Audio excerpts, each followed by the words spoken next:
ओडिशा रे महिलांको उपरे अत्याचार बढ़ी चलीथिबा अभियोग आनी राज्य सरकारଙ୍କ विरुद्धରେ रणहुंकार देइछि कांग्रेस।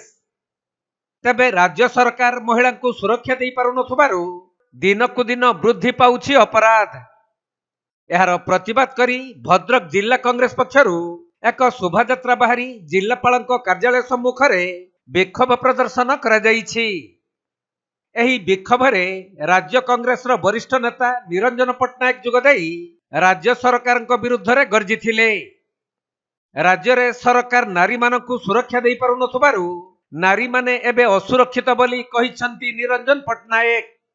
कांग्रेस दल तरफ ये आह्वान दिया जाइछि जे ओडिशा रे नारी माने सुरक्षित नुहंती ना घरे ना बाहरे एवं ओडिशा रे जपरी नारी निर्यातना अभिवृद्धि होईछि ताहा लोक संख्या अनुसार ओडिशा वर्तमान भारत वर्ष रे प्रथम महात्मा गांधी कहिदेले जेउ दिन महिला माने अर्धरात्रि रे एका एका जाई परिबे सेदिन जानिबा जे प्रकृत गणतंत्र प्रतिष्ठा होईछि।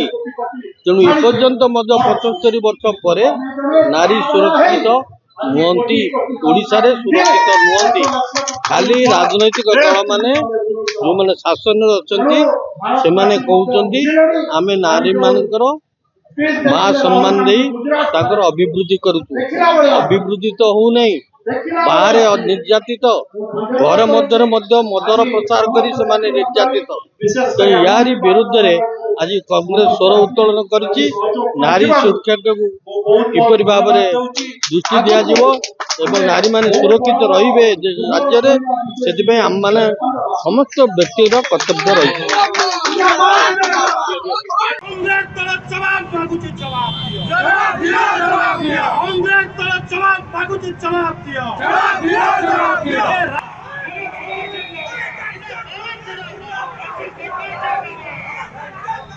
नारी निर्यातना बंद करो, बंद करो, बंद करो।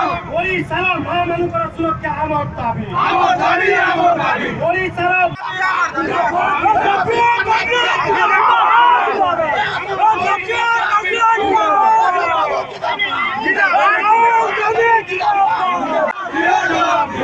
नारी आज असुरक्षित ओडिया अस्मितार माने कौन जवाब दियो, जवाब दियो, जवाब दियो। मां भौणी आज असुरक्षित आपको मानिबा को पड़िबो। जोगाई दियो, जोगाई दियो, जोगाई दियो। नारी मुख्यमंत्री हाय ओडिया अस्मितार माने कौन बीजेपी सरकार जवाब दियो, जवाब दियो। ओडिया भद्रक जिल्लारू सुनील दत्तଙ୍କ रिपोर्ट कोणार्क लाइव।